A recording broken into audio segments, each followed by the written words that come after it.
ಭಾರತ್ ಮಾತಾ ಕಿ, ಭಾರತ್ ಮಾತಾ ಕಿ. ಜೈ ಶ್ರೀರಾಮ್ ಅಂದ್ರೆ ಜೈ ಜೈ ಶ್ರೀರಾಮ್ ಅಂತ ಹೇಳ್ಬೇಕು. ಜೈ ಶ್ರೀರಾಮ್, ಜೈ ಶ್ರೀರಾಮ್, ಭಾರತ್ ಮಾತಾ ಕಿ.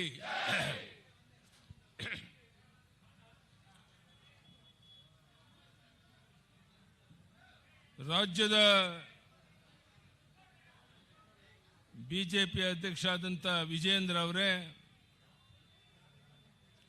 ಕೇಂದ್ರದ ಸಚಿವೆಯಾದಂಥ ಶೋಭಾ ಕರಂದ್ಲಾಜೆ ಅವರೇ, ಚಲವಾದಿ ನಾರಾಯಣ ಸ್ವಾಮಿ ಅವರೇ, ಮಾನ್ಯ ಶ್ರೀರಾಮುಲು ಅವರೇ, ನಮ್ಮ ಪ್ರತಿಪಕ್ಷದ ನಾಯಕರಾದಂಥ ಆರ್ ಅಶೋಕ್ ಅವರೇ, ಉಳಿದೆಲ್ಲ ವೇದಿಕೆ ಮೇಲಿರುವಂಥ ಹಿರಿಯ ಮುಖಂಡರೇ, ಮಾಧ್ಯಮದ ಸ್ನೇಹಿತರೆ, ರಾಜ್ಯದ ಮೂಲೆ ಮೂಲೆಗಳಿಂದ ಬಂದಿರುವಂಥ ಆತ್ಮೀಯ ನನ್ನ ರೈತ ಬಂಧುಗಳೇ, ಅಣ್ಣ ತಮ್ಮಂದಿರೇ, ಮಾಧ್ಯಮದ ಸ್ನೇಹಿತರೆ, ವಿನಾಶಕಾಲೇ ವಿಪರೀತ ಬುದ್ಧಿ ಅಂತ ಹೇಳ್ತಾರೆ. ಬಹುಶಃ ವಿನಾಶಕಾಲ ಹತ್ರ ಬಂದಾಗ ಅಧಿಕಾರ ಮತದಿಂದ ಅಜೀರ್ಣ ಆಗೋಷ್ಟು ಬಹುಮತ ಇದೆ ಅಂತ ಒಂದೇ ಒಂದು ಕಾರಣಕ್ಕೋಸ್ಕರ ಈ ಶಿವಕುಮಾರ್ ನೇತೃತ್ವದ ಸರ್ಕಾರ ರೈತ ಸಮುದಾಯಕ್ಕೆ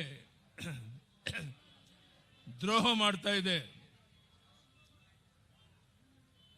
ಹಣದ ಬಲದಿಂದ, ತೋಳು ಬಲದಿಂದ, ಅಧಿಕಾರ ಬಲದಿಂದ ಜಾತಿಯ ವಿಷಬೀಜವನ್ನು ಬಿತ್ತಿ ನಾವೇನು ಬೇಕಾದರೂ ಸಾಧಿಸಬಹುದು ಅನ್ನೋ ಭ್ರಮೆನಲ್ಲಿ ಅವರಿದ್ದಾರೆ. ಕರ್ನಾಟಕ ರಾಜ್ಯದಲ್ಲಿ ಭೀಕರ ಬರಗಾಲ ಇದೆ. ಎಲ್ಲ ಜಲಾಶಯಗಳು ಬತ್ತೋಗಿದೆ.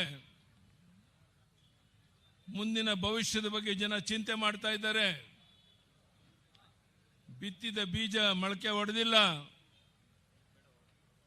ಕಣ್ಣೀರಲ್ಲಿ ಕೈ ತೊಳಿತಾ ಇರುವಂತ ಈ ಸಂದರ್ಭದಲ್ಲಿ ಈ ರಾಜ್ಯದ ಮುಖ್ಯಮಂತ್ರಿ ಇತರ ಜನ ಎಲ್ಲರೂ ಸೇರಿ ಡೆಲ್ಲಿಗೆ ಹೋಗಿ ಮಂತ್ರಿಮಂಡಲದ ವಿಸ್ತರಣೆ ಬಗ್ಗೆ ಚಿಂತನೆ ನಡೆಸಿದ್ದಾರೆ ಹೊರತು ಯಾವನಾದರೂ ಒಬ್ಬ ಈ ರಾಜ್ಯದ ಜನರ ಸಂಕಷ್ಟವನ್ನು ಕೇಳೋದಕ್ಕೋಸ್ಕರ ಯಾವುದಾದ್ರೂ ಜಿಲ್ಲೆಗೆ ಹೋಗಿ ಜನರನ್ನ ಒಟ್ಟಿಗೆ ಸೇರಿಸಿ ಅವರ ಕಷ್ಟ ಸುಖವನ್ನು ವಿಚಾರಿಸುವಂತ ಪ್ರಾಮಾಣಿಕ ಪ್ರಯತ್ನ ಮಾಡಿಲ್ಲ.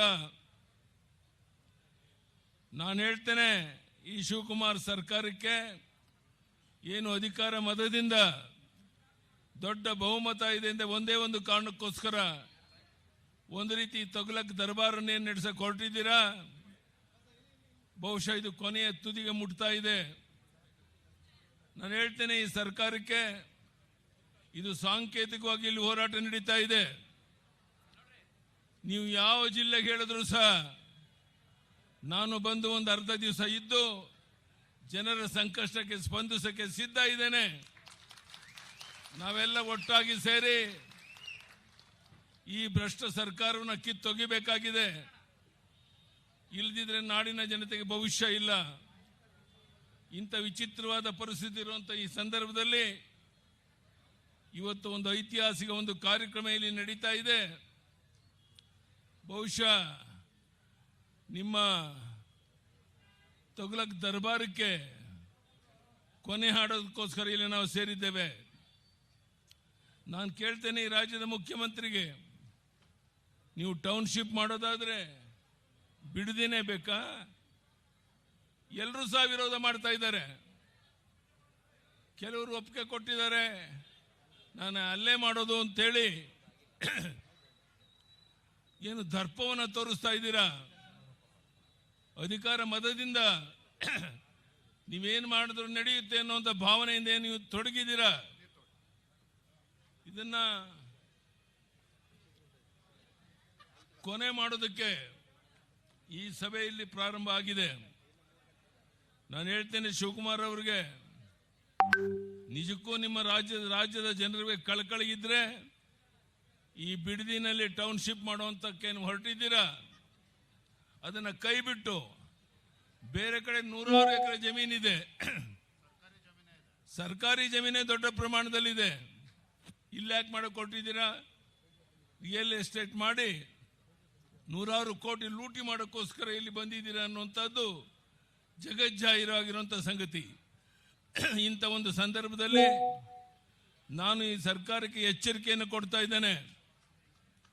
ನೀವು ಬಹುಮತ ಇದೆ ಅಂತ ಒಂದೇ ಒಂದು ಕಾರಣಕ್ಕೋಸ್ಕರ ಏನು ಬೇಕಾದರೂ ನಡೆಯುತ್ತೆ ಅನ್ನುವಂಥ ಭ್ರಮೆನಲ್ಲಿ ನೀವೇನಿದ್ದೀರಾ, ಇದಕ್ಕೆ ಕೊನೆ ಮಾಡೋದಕ್ಕೆ ಭಾರತೀಯ ಜನತಾ ಪಾರ್ಟಿ ಸಿದ್ಧ ಇದೆ.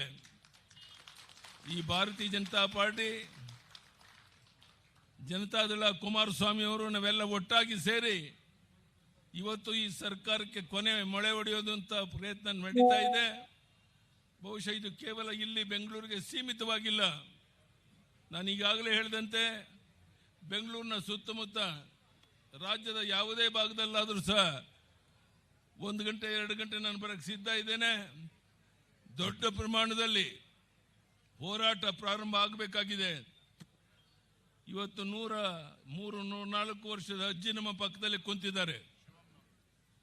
ಇದು ಸಣ್ಣ ಸಂಗತಿ ಅಲ್ಲ. ಎಲ್ಲರೂ ಇವತ್ತು ಕೈ ಜೋಡಿಸಕ್ಕೆ ಬಂದಿರುವಂಥ ಈ ಸಂದರ್ಭದಲ್ಲಿ ನಾನು ಮತ್ತೊಮ್ಮೆ ಈ ಶಿವಕುಮಾರ್ ಸರ್ಕಾರಕ್ಕೆ ಎಚ್ಚರಿಕೆಯನ್ನು ಕೊಡ್ತೇನೆ. ಈಗಲಾದರೂ ಬಿಡದಿಯಲ್ಲಿ ರೈತರ ಫಲವತ್ತಾದ ಭೂಮಿಯನ್ನು ಕಿತ್ತುಕೊಳ್ಳಕ್ಕೆ ಹೊರಟಿದ್ದೀರಾ, ಇದನ್ನು ನಿಲ್ಲಿಸಬೇಕು. ಇದರ ಬದಲಿಗೆ ಬೇರೆ ಎಲ್ಲಿ ಬೇಕಾದ್ರೂ ಸರ್ಕಾರಿ ಜಾಗನೇ ಇದೆ, ಗೋಮಾಳ ಇದೆ, ಬೇಕಾದಷ್ಟು ಜಮೀನಿದೆ, ಅಲ್ಲಿ ಬೇಕಾದ್ರೆ ನೀವು ಮಾಡ್ಬೋದು. ಇದು ಯಾವುದೇ ಕಾರಣಕ್ಕೆ ಸಹಿಸಕ್ಕಾಗೋದಿಲ್ಲ. ಮೊನ್ನೆ ನಿಮ್ಮ ಅಧಿಕಾರಿಗಳ ದರ್ಪದಿಂದ ಅಲ್ಲಿ ಹೋದ ಅಧಿಕಾರಿಗಳ ಜೊತೆಗೆ ಏನು ಗೊಂದಲ ಆಗಿದೆ, ಆ ಮಹಿಳೆಯರ ಬಗ್ಗೆ, ರೈತರ ಬಗ್ಗೆ ಕೇಸ್ಗಳನ್ನು ಹಾಕಿದ್ದೀರಾ. 24 ಗಂಟೆಯಲ್ಲಿ ವಿತ್ಡ್ರಾ ಮಾಡಬೇಕು, ವಾಪಸ್ ತಗೊಳ್ಬೇಕು. ಇಲ್ಲದೆ ಇದ್ರೆ ಇದೇ ರೀತಿಯ ಹೋರಾಟ ರಾಜ್ಯದ ಎಲ್ಲ ಕಡೆ ನಡೆಯುತ್ತೆ. ಅದೆಷ್ಟು ಜನ ಬಂಧಿಸ್ತೀರಾ, ಅದೆಷ್ಟು ಜನ ಮೇಲೆ ಕೇಸ್ ಹಾಕ್ತೀರಾ ನಾವು ನೋಡ್ತೇವೆ. ಈ ರೀತಿಯ ದುಸ್ಸಾಹಸಕ್ಕೆ ನೀವು ಕೈ ಹಾಕಬೇಡಿ ಅಂತೇಳಿ ನಾನು ಈ ಸಂದರ್ಭದಲ್ಲಿ ಹೇಳಿ ಇಚ್ಛೆ ಪಡ್ತೇನೆ. ನಿಮ್ಮ ರಿಯಲ್ ಎಸ್ಟೇಟ್ ಲಾಭಕ್ಕಾಗಿ ಹೈಕಮಾಂಡ್ಗೆ ಕಪ್ಪ ಸಲ್ಲಿಸೋದಕ್ಕಾಗಿ ನಮ್ಮ ಬಡ ರೈತರನ್ನ ಒಕ್ಕಲೆಬ್ಸುವಂತ ನಿಮ್ಮ ಈ ಕೆಲಸ ಇದು ಸಾಧ್ಯನೇ ಇಲ್ಲ. ಈ ಟೌನ್ಶಿಪ್ ಯೋಜನೆ ತಕ್ಷಣ ನಿಲ್ಲಿಸಿ ರೈತರ ಪರವಾದಂಥ ನಿರ್ಧಾರವನ್ನು ಪ್ರಕಟಿಸಿ. ಇದು ನಮ್ಮ ಕೋರಿಕೆ ಅಲ್ಲ, ಇದು ನಮ್ಮ ಹಕ್ಕೊತ್ತಾಯ. ಬೆಂಗಳೂರಿನ 2ನೇ ವಿಮಾನ ನಿಲ್ದಾಣವನ್ನು ತುಮಕೂರು ಭಾಗದಲ್ಲಿ ಮಾಡಿದರೆ ಮಧ್ಯ ಮತ್ತು ಉತ್ತರ ಕರ್ನಾಟಕದ ಜನರಿಗೆ ಅನುಕೂಲ ಆಗುತ್ತೆ. ಅಲ್ಲಿ ಸರ್ಕಾರಿ ಜಮೀನು ಲಭ್ಯ ಇದೆ. ಆದರೆ ಈ ಕಾಂಗ್ರೆಸ್ ಸರ್ಕಾರ ಬೇಕಿರುವಂತಹದ್ದು ರಿಯಲ್ ಎಸ್ಟೇಟ್ ದಂಧೆಕೋರರ ಒಂದು ಹಿತರಕ್ಷಣೆಗಾಗಿ ವಿಮಾನ ನಿಲ್ದಾಣವನ್ನು ಕನಕಪುರಕ್ಕೆ ಕೊಂಡೊಯ್ಯೋದಕ್ಕೆ ನೀವು ಪ್ರಯತ್ನ ಮಾಡ್ತಾ ಇದ್ದೀರಿ. ಇದು ಯಾವುದೇ ಕಾರಣಕ್ಕೆ ಅದಕ್ಕೆ ಅವಕಾಶ ಕೊಡೋದಿಲ್ಲ. ಎಲ್ಲ ರೀತಿಯ ಹೋರಾಟಕ್ಕೆ ನಾವು ಸಿದ್ಧ ಇದ್ದೇವೆ, ಜನ ಸಿದ್ಧ ಇದ್ದಾರೆ. ಈ ರೀತಿಯ ದುಸ್ಸಾಹಸಕ್ಕೆ ನೀವು ಕೈ ಹಾಕಬೇಡಿ ಅಂತ ಒತ್ತಾಯವನ್ನು ಮಾಡ್ತಾ ಇದ್ದೇನೆ. ಈ ಕಾಂಗ್ರೆಸ್ ತುಷ್ಟೀಕರಣ ಎಷ್ಟು ಕೀಳು ಮಟ್ಟದ್ದು ಅಂದರೆ ಇವರ ವೋಟ್ ಬ್ಯಾಂಕ್ ರಾಜಕೀಯಕ್ಕಾಗಿ ಅಕ್ರಮ ವಲಸೆಗಾರರಿಗೆ ಶಾಶ್ವತ ನಿವಾಸ ಪ್ರಮಾಣ ಪತ್ರ ನೀಡೋದಕ್ಕೆ ಹೊರಟಿದ್ದೀರಾ. ಇದರ ಕನ್ನಡಿಗರ ಹಕ್ಕುಗಳನ್ನು ಕಸಿಯುವ ನಿಮ್ಮ ಪ್ರಯತ್ನಕ್ಕೆ ನಾವು ಯಾವುದೇ ಕಾರಣಕ್ಕೆ ಈ ದೇಶದ್ರೋಹಿ ನಡೆಗೆ ಅವಕಾಶ ಕೊಡೋದಿಲ್ಲ. ಇಂತಹ ಕುತಂತ್ರದ ವಿರುದ್ಧ ನಮ್ಮ ಹೋರಾಟ ನಿಲ್ಲೋದಿಲ್ಲ. ಕನ್ನಡಿಗರ ಹಿತ ಕಾಯೋದಕ್ಕೆ ನಾವು ಸಿದ್ಧ ಇದ್ದೇವೆ. SIR ಪ್ರಕ್ರಿಯೆ ದುರುಪಯೋಗ ಮಾಡಿಸ್ಕೊಳ್ಳೋದಕ್ಕೆ ಈ ಕಾಂಗ್ರೆಸ್ ಸರ್ಕಾರ ಪ್ರಯತ್ನ ಮಾಡ್ತಾ ಇದ್ದು ಜನ ಇದನ್ನು ನೋಡ್ತಾ ಇದ್ದಾರೆ. ಜನ ನಿಮಗೆ ತಕ್ಕ ಪಾಠವನ್ನು ಕಲಿಸೋರಿದ್ದಾರೆ. ನಾನು ಎಂದಿಗೂ ಸಹ ಅಧಿಕಾರಕ್ಕಾಗಿ ರಾಜಕಾರಣ ಮಾಡಿದವನಲ್ಲ. ರೈತರ, ದೀನದಲಿತರ, ಶೋಷಿತರ ಪರವಾಗಿ ಹೋರಾಟ ಮಾಡ್ಕೊಂಡು ಬಂದಿದ್ದೇನೆ. ಮಹಿಳೆಯರ ಸಬಲೀಕರಣಕ್ಕಾಗಿ ಹೋರಾಟ ಮಾಡ್ಕೊಂಡು ಬಂದಿದ್ದೇವೆ. ನಮ್ಮ ಸರ್ಕಾರ ಇದ್ದಾಗ ನಾವು ಕೊಟ್ಟಂಥ ಕಾರ್ಯಕ್ರಮಗಳನ್ನು ಇಂದೂ ಸಹ ಮರೆತಿಲ್ಲ. ನಾವು ಕೊಟ್ಟಂಥ ಭಾಗ್ಯಲಕ್ಷ್ಮಿ ಯೋಜನೆ ಪ್ರತಿಯೊಂದು ಮನೆಯಲ್ಲಿ ನಮ್ಮ ತಾಯಿ ನೆಮ್ಮದಿಯಿಂದ ಬದುಕಕ್ಕೆ ತಂದಿರುವಂಥ ಕಾರ್ಯಕ್ರಮ ಜನ ಇವತ್ತು ಯಾವ ರೀತಿ ಸಂತೋಷ ಪಡ್ತಾ ಇದ್ದಾರೆ ಅನ್ನೋದನ್ನು ಈ ಸರ್ಕಾರ ಅರ್ಥ ಮಾಡ್ಕೋಬೇಕು. ಈ ಭ್ರಷ್ಟ ಕಾಂಗ್ರೆಸ್ ಸರ್ಕಾರ ಜನ ವಿರೋಧಿ ರೈತ ವಿರೋಧಿ ನೀತಿಗಳ ವಿರುದ್ಧ ಇವರನ್ನ ಜನ ಮನೆಗೆ ಕಳಿಸೋವರೆಗೆ ನಮ್ಮ ಹೋರಾಟ ನಿಲ್ಲೋದಿಲ್ಲ. ನಾನು ಇಲ್ಲಿರುವಂಥ ಎಲ್ಲ ಬಂಧುಗಳಲ್ಲಿ ತಾಯಂದರಲ್ಲಿ ವಿನಂತಿ ಮಾಡ್ತೇನೆ, ಮಾಧ್ಯಮದ ಸ್ನೇಹಿತರಲ್ಲೂ ವಿನಂತಿ ಮಾಡ್ತೇನೆ, ದಯಮಾಡಿ ಈ ಭ್ರಷ್ಟ ಸರ್ಕಾರಕ್ಕೆ ಜನಹಿತವನ್ನು ಮರೆತು ಒಂದು ರೀತಿ ತೊಗಲಕ್ಕೆ ದರ್ಬಾರ್ ಮಾಡ್ತಿರುವಂಥ ಈ ಸರ್ಕಾರಕ್ಕೆ ಬುದ್ಧಿ ಕಲಿಸುವಂಥ ಒಂದು ಹೋರಾಟ ಇವತ್ತೇ ನಡೀತಾ ಇದೆ. ಅದಕ್ಕೆ ಎಲ್ಲರ ಒಂದು ಸಹಕಾರ ಬೆಂಬಲ ಬೇಕು ಅಂತ ಕೇಳ್ತಾ ಮತ್ತೊಮ್ಮೆ ಈ ಭ್ರಷ್ಟ ಸರ್ಕಾರವನ್ನು ಕಿತ್ತೊಗೆಯುವವರೆಗೆ ಹೋರಾಟ ಮುಂದುವರಿಯುತ್ತೆ. ಇವರು ಡೆಲ್ಲಿಗೆ ಹೋಗ್ತಾ ಇದ್ದಾರೆ ವಾರಕ್ಕೆ 2 ಸಾರಿ ಮಂತ್ರಿಮಂಡಲದ ವಿಸ್ತರಣೆಗಾಗಿ. ಇಲ್ಲಿ ಬರಗಾಲ ಇದೆ, ಜನ ಸಾಯ್ತಾ ಇದ್ದಾರೆ, ಕೆರೆಕಟ್ಟೆಗಳಲ್ಲಿ ನೀರಿಲ್ಲ, ಕುಡಿಯೋ ನೀರಿನ ಹಾಹಾಕಾರ, ಎಲ್ಲ ಜಲಾಶಯಗಳು ಬತ್ತೋಗಿದ್ದಾವೆ. ಇದರ ಬಗ್ಗೆ ಅವ್ರಿಗೆ ಚಿಂತೆ ಇಲ್ಲ. ಅವ್ರ ಚಿಂತೆ ಇರೋದು ಯಾರು ಮಂತ್ರಿ ಆಗಬೇಕು, ಯಾರು ಅಧಿಕಾರ ಸ್ಥಾನಮಾನ ಗಳಿಸಬೇಕು ಅನ್ನೋದ್ರ ಬಗ್ಗೆ ತಲ್ಲೀನರಾಗಿದ್ದಾರೆ. ಇಂಥ ಭ್ರಷ್ಟ ಸರ್ಕಾರಕ್ಕೆ ಪಾಠವನ್ನು ಕಲಿಸುವಂಥ ಕೆಲಸ ನಾವೆಲ್ಲ ಸೇರಿ ಮಾಡಬೇಕಾಗಿದೆ. ಆ ಕೆಲಸದಲ್ಲಿ ನೀವೆಲ್ಲ ತೊಡಗಬೇಕು ಅಂತ ವಿನಂತಿ ಮಾಡ್ತಾ ಮತ್ತೊಮ್ಮೆ ಇವತ್ತು ಕೇಂದ್ರದಲ್ಲಿ ನರೇಂದ್ರ ಮೋದಿಜಿಯವರ ಸರ್ಕಾರ ಇಡೀ ವಿಶ್ವವೇ ಮೆಚ್ಚುವಂಥ ಒಂದು ಒಳ್ಳೆಯ ಆಡಳಿತವನ್ನು ಕೊಡ್ತಾ ಇರಬೇಕಾದ್ರೆ ಅವರಿಗೆ ಸರಿಸಮಾನಂಥ ವ್ಯಕ್ತಿ ಈ ದೇಶದಲ್ಲಿ ಯಾರೂ ಇಲ್ಲ ಅನ್ನೋದು ನಿಮಗೂ ಗೊತ್ತಿರುವಂಥ ಸಂಗತಿ. ಪ್ರಧಾನಿ ನರೇಂದ್ರ ಮೋದಿಯವರ ನೇತೃತ್ವದಲ್ಲಿ ಭಾರತೀಯ ಜನತಾ ಪಾರ್ಟಿಯನ್ನು ಕರ್ನಾಟಕದಲ್ಲಿ ಬಲಪಡಿಸಬೇಕಾಗಿದೆ. ಈ ಭ್ರಷ್ಟ ಸರ್ಕಾರವನ್ನು ಕಿತ್ತೊಗೆಯಬೇಕಾಗಿದೆ. ಅದಕ್ಕೆ ನೀವೆಲ್ಲ ಒಟ್ಟಾಗಿ ಸೇರಿ ಹೋರಾಟದಲ್ಲಿ ತೊಡಗೋಣ ಅಂತ ಹೇಳ್ತಾ ಬಹಳ ದೊಡ್ಡ ಪ್ರಮಾಣದಲ್ಲಿ ಮಹಿಳೆಯರು ನಮ್ಮ ತಾಯಂದಿರು ಬಂದಿದ್ದೀರಾ, ವಯಸ್ಸಾದ ನಮ್ಮ ಅಜ್ಜಿ ಸಾಯಲು ಕುಂತಿದ್ದಾರೆ.